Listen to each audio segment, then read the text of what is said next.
Good morning. Wonderful to see all of you here. Am I on both mics? Am I good? Am I good? That was loud. All right. Glad you're with us this morning. My wife, Melita, is an amazing teacher. If you ever get the chance to see it, that's not her, by the way, that's a stock photo, but I thought it illustrated it really well. But she's an amazing teacher. If you ever get a chance to be in her room, you would see a master at work. And it's not simply because she loves her students or because of her test scores, but it's one of her tactics that I've always admired. I use it myself. The kids will probably get rambunctious because, as you know, teaching is sometimes like herding cats. But she can pull them right back in. And what she'll say is she'll brag on a student. She'll say like this, I really like how Chris is sitting still up front. And everybody, see, Hannah just sat right up. And they'll all just, they'll start sitting real still. I like how Brother Danny put his name on his paper, and everybody remembers to put their name on the paper. She loves her students, and they know that she loves them. And so they want to be admired. They want to be noticed. They want to be recognized by her. They spend a lot of time together, and it's apt to happen. But they want to amaze her with their behavior. We're going to talk this morning about faith that amazed Jesus. The question is, who do you want to amaze? Do you want to amaze the popular kids at school? I hope you want to amaze your spouse. I hope you want to amaze your family. Because you see, who we want to impress, who we want to amaze, says a lot about what we value. It says a lot about what is important to us. Do you want to amaze Jesus? Hebrews chapter 11 and verse 6 says that without faith, it is impossible to please Him. So if we want to be pleasing to God, we have to look at our faith. And faith can be looked at in many ways. There's many different facets of it. We're going to look at 3 examples today of people that amazed Jesus. And not all of them are positive. But through these 3 examples, hopefully we'll see better how our faith needs to be.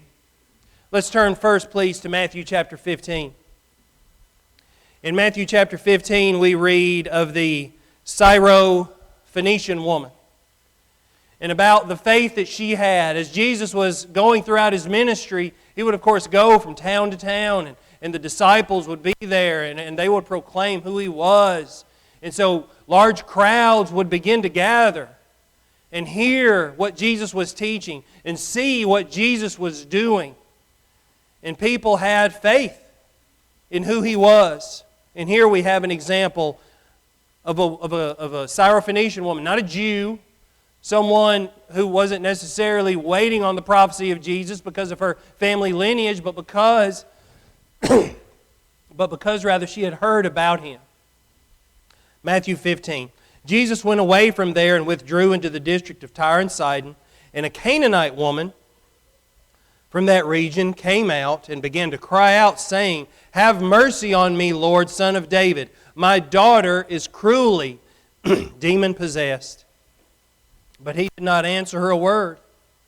And His disciples came and implored Him, saying, Send her away, because she keeps shouting at us. But He answered and said, I was sent only to the lost sheep of the house of Israel. But she came and began to bow down before Him, saying, Lord, help me. And He answered and said, It is not good to take the children's bread and throw it to the dogs. She's begging Him to heal her daughter. And He says, I'm here for the Jews first. I'm not here for you, woman. You don't take the kids' bread and give it to the dogs. supposed to give it to the children. But she said, "Yes, Lord, but even the dogs feed on the crumbs which fall from their master's table." Then Jesus said to her, "O woman, your faith is great. It shall be done for you as you wish." And her daughter was healed at once. Jesus was amazed at this woman's faith. What can we specifically learn from her? If we want to have that kind of faith, what can we learn? What else is going on with this woman in this passage? Number one, she faced opposition. This is evident. Do you ever feel like Jesus isn't listening to you? He ignored her. He was ignoring her at first. There's probably a lot of people screaming his name, wanting his attention, and he just ignored her at the outset. You ask, and perhaps you feel sometimes, that Jesus isn't listening to you. This woman no doubt felt the same way. With her, being a Canaanite, being a Gentile, there was to be a delay in Jesus blessing her because she was a Gentile. The message, the Word of God, would eventually go to the Gentiles, as it has. But at this point, Jesus had to focus on converting the Jews, reaching them with the message so that they might go out and teach others. So she faced opposition directly from Jesus himself. And the disciples even asked Jesus to send her away. Send her away. She's being a distraction, Lord. He's trying to have a conversation. Perhaps they're trying to teach others as well. And this woman is begging him. My daughter is demon-possessed. She was persistent. She was persistent out of a love for her child. If something was happening to our children, certainly I think our faith would be tested. But I know for certain that our prayer life would increase tenfold because we were worried about our child. As she was. She was persistent in her love for her child, but she was also persistent in her faith in Jesus Christ. She had probably gone to other people trying to get them to heal her, perhaps trying anything that she could. But then she heard that Jesus, the Son of God, was in town. And she knew that's the place that she should go. She knew that's who she should go and talk to. And she did not stop. She would not stop. Whenever you think, additionally, how people were viewed in those days, particularly children, the lowest, particularly women, not much above them, why would Jesus listen to her? Of course, he did listen to those people in many ways and was bringing about a cultural change in that day. But that's one of the reasons the disciples said what they said. Send her away, Lord. Send her away. Be done with this woman. But she would not stop. Have you stopped having faith in Jesus? Have you even started? Because you can be actually your own opposition in believing in Him and having faith in Him. Many people see the Christian life as having too much opposition. We grow impatient. Jesus he's taking too long. I prayed for this morning. It hadn't happened yet. Jesus is taking too long. Part of having faith is being persistent. Part of having faith is waiting on Christ to do things in His time. And when this happens, when He's taking too long, many people will stop praying. They'll stop worshiping. And they'll quit trying altogether. Well, if Jesus won't help me, I guess I'll just start living like the devil. I guess I'll just start praying to him. Satan's going to answer those prayers. Prayers to live a life that sends you to eternal punishment. Prayers or motions that break your homes, that result in a broken life. All because you turned away from Christ. Satan's ready. Satan's there. He'll take you. He'll take your soul, take every one of you. We cannot give up on our faith in Jesus Christ. He's not a genie in a bottle. We've got to remember that. Just because we ask for something, poof, it happens. Sometimes the answer is no, and in looking back on that answered prayer of no, sometimes we realize how good it was for us. Faith sometimes can be a complicated thing. Don't be a quitter, though. Faith makes you press on and persist. Whenever I'm on a trail, a hiking trail, I haven't been in a while, let me know if you're interested in going, but whenever I'm on a hiking trail, I have faith that I'll reach the end. Whenever we go to our jobs throughout the week, we have faith that we'll get paid at the end of the week or sometime during the month. We should all have faith that if we live for Jesus, that He will bless and He will save us. Acts chapter 4 and verse 12 is what Peter said, and there is no salvation in no one else, for there is no other name under heaven that has been given among men by which we must be saved. No one else has the answer. Only Jesus saves, and yet we turn away from Him on a regular basis. And we believe other things will save us, other things will bless us, and they just simply will not. Well, this was a spiritual test for the woman, no doubt about it. She had had faith. She had probably heard Jesus before and now had a tremendous amount of faith that He would be the one to save her daughter. And so she rushes up and wants to be heard by Him, wants Him to heal her daughter. And probably people are still pushing her back, but she will not stop. And it was a spiritual test for her. For whatever faith that she had or whatever Christian practices she had at that time, she had faith that Jesus could save her daughter, and she would not stop. This was no doubt a spiritual test. Well, I don't like the sound of that, Dale. Spiritual test. I have enough tests as it is. Well, we must endure spiritual tests. We expect in our day and age immediacy within our lives. Things are so convenient. You know what I like on my debit card? I like that touch, right?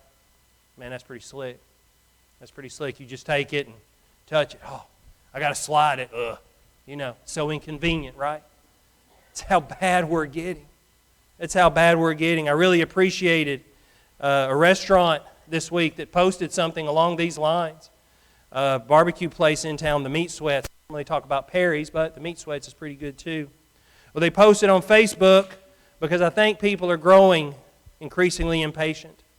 It takes them 16 hours to smoke the meat. It takes up to 4 hours to cook the sides. If you have to stand in line for 12 minutes and that's too much for you, you know, maybe you need to find a quicker place. Good things take time. Good smoked meat takes time. Developing spiritual practices, developing a solid spiritual life takes time. And you are going to have to endure some spiritual tests if you are going to reap those blessings that come from having a faith in Jesus Christ. Sometimes His blessings are delayed, but be patient and be persistent, and you will be blessed. Next, let's look at Luke chapter 7. Luke chapter 7, we read of the centurion, an unlikely person to have faith as well. That's one of the biggest things of these first two that we're talking about. These are unlikely people who had the amount of faith that they should have had. Unlikely people. The Syrophoenician woman and now the centurion, a Roman soldier, not just a soldier but a commander in the Roman army. Luke chapter 7 and verse 2. And a centurion's slave who was highly regarded by him was sick and about to die. When he heard about Jesus, he sent some Jewish elders asking him to come and save the life of his slave. When they came to Jesus, they earnestly implored Him, saying, "He is worthy for you to grant this to him, for he loves our nation, and it was he who built us our synagogue." Normally, we're hard on the Jewish elders of Jesus' day, but here were some who were actually going to Jesus and believed who He was, and they were going on behalf of the centurion. More on that later. Verse 6, "Now Jesus started on His way with them, and when He was not far from the house, the centurion sent friends, saying to Him, 'Lord, do not trouble Yourself further, for I am not worthy for You to come under my roof. For this reason, I do not even consider myself worthy to come to You.'" So He sent the Jewish elders, and now He's sending friends of His. "But just say the word," He says in verse 7, "and my servant will be healed. For I also am a man placed under authority, with soldiers under me. And I say to this one, 'Go,' and he goes, and to another one, 'Come,' and he comes, and to my slave, 'Do this,' and he does it."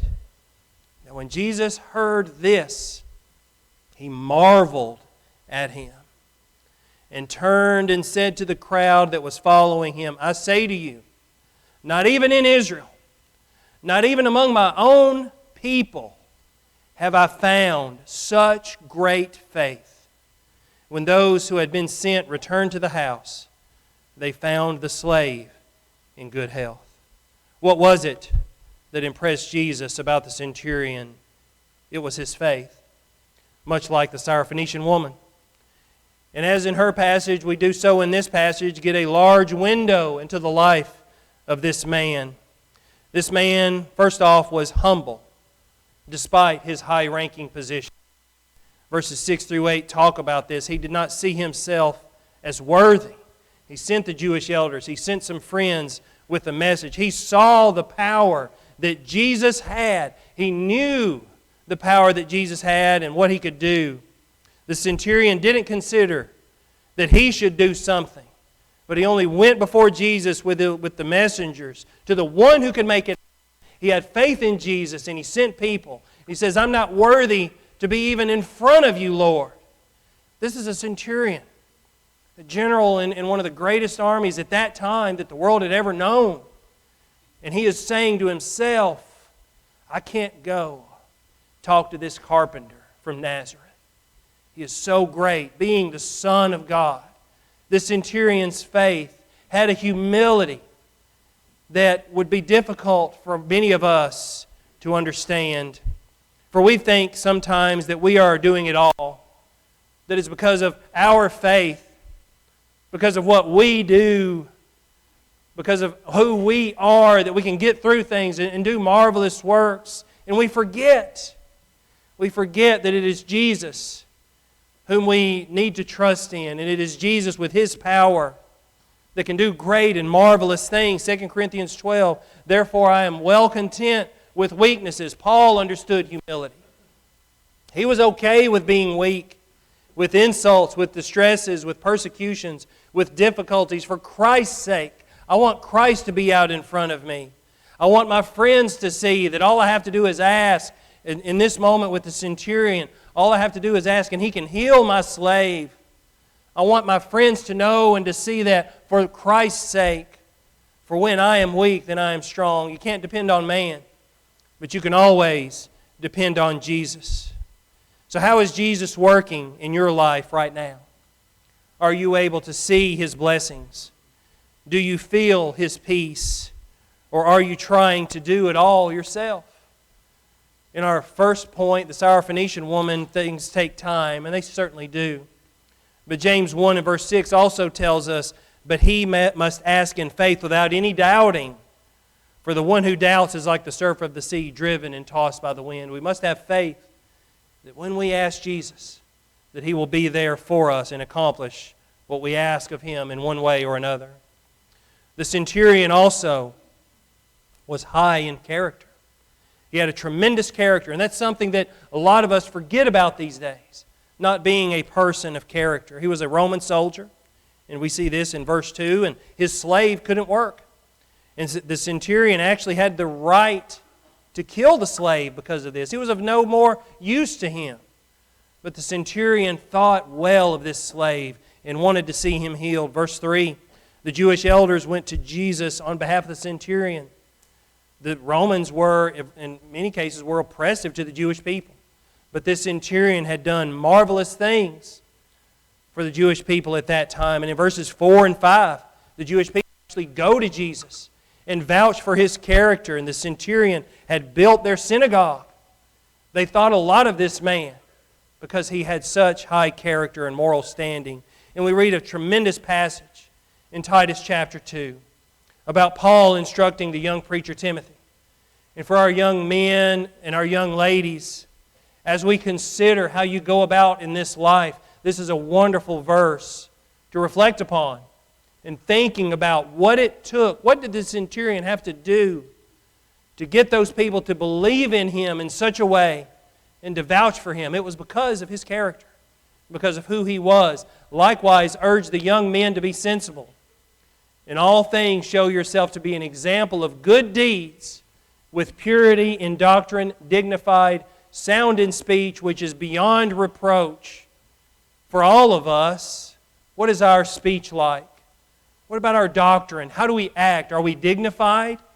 How are we acting? What is our character? Why is all this necessary? So that the opponent will be put to shame, having nothing bad to say about us. Has a rumor ever started about you? And maybe somebody, spreads this rumor, and it hurts. But then the people who really know you, they say, you know what, I know him. I know her. That wouldn't happen. He wouldn't do that. She wouldn't do that. That's the type of character, adults, that we should be living. That's the type of character that we should be putting into, nay, shoving into our children, so that as they grow and develop, they can stand before their peers, they can stand within their family, and be someone that lives above reproach, someone who has high character, similar to the centurion. Jesus was also amazed at this last group, but not for good reason. Let's turn to Mark chapter 6, please. Mark chapter 6, verses 1 through 6. There's actually a parallel passage in Matthew chapter 13. It's interesting to look at that if you'd like to in a little while. Mark chapter 6, verses 1 through 6. Jesus went out from there and came into his hometown, and his disciples followed him. When the Sabbath came, he began to teach in the synagogue, and the many listeners were astonished, saying, "Where did this man get these things? And what is this wisdom given to him? And such miracles as these performed by his hands? Is not this the carpenter, the son of Mary, and brother of James, and Joseph, and Judas, and Simon? Are not his sisters here with us?" And they took offense at him. Sounding pretty good there at first, wasn't it? Is this not Jesus? We know his family. Look at his wisdom. He's the carpenter. I'm still sitting on his chair that he made me about 10 years ago. I'm still using that. Is this Jesus? What did they say? They took offense at him. Not this guy. Jesus said to them, "A prophet is not without honor except in his hometown, and among his own relatives, and in his own household." And he could do no miracle there, except that he laid his hands on a few sick people and healed them. And he wondered. He was amazed at their disbelief. So you work all your life to become something. And you'd think your hometown would be proud of you. Now would you? Maybe I'd get invited to graduation to speak. No. Not even career day. Carthage ain't called me up, asked me to come out and speak to them. All I ever hear is, there's Dale. Remember in 3rd grade when he jumped off the monkey bars and broke Stephanie Quall's leg? Y'all remember that? That really happened. I hear that all the time. Forget about the good things maybe I've done in my life. I don't know. But I hear about this. Much the same thing. Maybe when you go home, what do people say? What do people say about that? Well, even Jesus was facing this dilemma. The people of Nazareth could not believe that this was the Son of God. They could not believe it was Jesus who would run in the streets as a child, who would do all those things that some children do. They knew his family. We see this in verse 3, but yet they couldn't see beyond what they already perceived him as. They couldn't see beyond the impression that they had. It was grounded within their hearts. And people do this today when they have an opinion formed about Jesus. And maybe that opinion was formed early in life, perhaps from a parent, perhaps from a misguided teacher, or a congregation, and they get these bad feelings whenever they think of Jesus because maybe he wasn't taught to them in just the right way, or maybe their heart is hard for any number of reasons. At any rate, they aren't willing to give Jesus a chance because they already have their opinion formed about him. In what ways do you see Jesus today? Do you see him as the Syrophoenician woman did? As someone who could heal her daughter? All she had to do was be persistent. Do you see him as the centurion? A man who was so humble, he did not even want to go before Jesus and ask of such a thing, but he knew and had faith that Jesus could heal his slave? Or do you see him as the people in Nazareth did? A stumbling block. Someone who's in the way of your fun, whatever that fun might be to you. But he's a stumbling block to you. Romans chapter 9, Paul talks about that. How he was a stumbling block to the Jews. They thought they were religious. They thought they would be righteous. But Jesus was the stumbling block. Is he a stumbling block to you? You think, oh, I don't need that kind of life. And you're rejecting him even now. Just like people who were supposed to know Jesus so well, just like they rejected him. And they questioned him a great deal in this passage. They questioned his wisdom. They questioned Jesus' wisdom, the Son of God, the omnipotent, the one who could quote Scripture, the one who was talking to people in the synagogue at age 12. They questioned his wisdom. But if you look at what he says, if you look at Scripture, throughout especially, you can plainly see the wisdom that is there unless your heart is hardened. They also questioned his miracles. Jesus had performed many miracles, and would go on to perform many others. But in this town, he could only do a few. We read of this in Mark chapter 6. Matthew chapter 13 actually doesn't mention the miracles at all. Perhaps there were only just a few who had enough faith that Jesus was able to heal them. But also the people questioned his works. Going about doing good, the people didn't want anything to do with him. Too much in their way, I suppose. Too inconvenient, not immediate enough. So people decided, you know what? Jesus Christ is not for me. Jesus can work in your life. But you have to be ready to see it. You have to be ready to be persistent. You have to be patient. You have to be humble enough to see the wisdom, to see the things that he can do in your life. If you will but let him, Jesus can change your life for the better. So how is your faith? Both the woman and the centurion amazed Jesus with theirs. In Luke 17, the apostles said to Jesus, Lord, increase our faith. He was talking about forgiveness. And they wanted their faith to be increased. And maybe your faith needs to be increased this morning. Where does faith come from? Romans 10:17 tells us. Faith comes from hearing, and hearing by the word of Christ. You've heard this morning. Perhaps you have faith. Perhaps you have faith as a mustard seed, the tiniest of seeds, but which can grow and be a tremendous plant. How can we please God? As I said earlier, the only way to please him is with our faith. Start this morning and grow in your faith so that you might amaze your Heavenly Father. If you're not a Christian, come forward this morning. Let us baptize you. Or if you need prayers for strength or forgiveness, please come forward as well as we stand and sing to encourage you.